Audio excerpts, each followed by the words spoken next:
हैं। लाहौर के इलाके मुस्तफाबाद में डकैती की वारदात हुई। 2 डाकू पेट्रोल पंप के मैनेजर से 28 लाख रुपए छीनकर फरार। सीसीटीवी फुटेज 7 न्यूज ने हासिल कर ली है। नाज़रीन, इस फुटेज में आप देख सकते हैं किस तरह से आसानी से डाकू पेट्रोल पंप के मैनेजर से 28 लाख रुपए लेके फरार हो गए। लाहौर के इलाके मुस्तफाबाद में डकैती की वारदात हुई। 2 डाकू पेट्रोल पंप के मैनेजर से 28 लाख रुपए छीनकर फरार, जबकि सीसीटीवी फुटेज 7 न्यूज ने हासिल कर ली है। ये फुटेज आप 7 न्यूज की स्क्रीन पे देख सकते हैं। मुस्तफाबाद में डकैती की वारदात हुई है, जहां 2 डाकू पेट्रोल पंप के मैनेजर से 28 लाख रुपए छीनकर फरार हो गए हैं। इस हवाले से मजीद जाने के नुमाइंदा 7 न्यूज इमरान सेल्फी से। जी इमरान, बताइएगा मजीद क्या तफसीलात हैं आपके पास?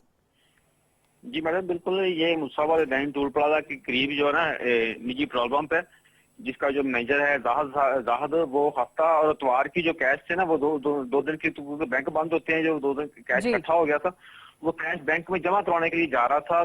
2 नामनूम जो मोटरसाइकिल सवार डाकू हैं, उन्होंने इसे असला के जोर पर रोका है और इसने मुजाहमत की है, तो डाकू ने हवाई फायरिंग शुरू कर दी है। हवाई फायरिंग के बाद उन्होंने पिस्टल से सीधा कर दिया है, और जो उनका बैग था, वो बैग उनसे छीन के 28,41,000 रुपए थे उसमें, और वो लाहौर की तरफ फरार हो गए हैं। इमरान, बताइएगा पुलिस की जानिब से क्या कोई कार्रवाई की जा रही है? जी पुलिस की जानिब से क्या कोई अभी तक कार्रवाई की गई है? जी, पुलिस की भारी नफरी मौके पर पहुंच के उन्होंने जो सीसीटीवी फुटेज है मुख्तलिफ कैमरों की वो हासिल कर ली है, और वो सेंसिटिव बिनानों पर तफ्तीश का रुख कर रहे हैं कि इसकी जल्द से जल्द मुलजमान को ट्रेस करके इन्हें गिरफ्तार करने के लिए इक़दाम किए जाए। जी ठीक है, बहुत शुक्रिया इमरान अपडेट करने के लिए।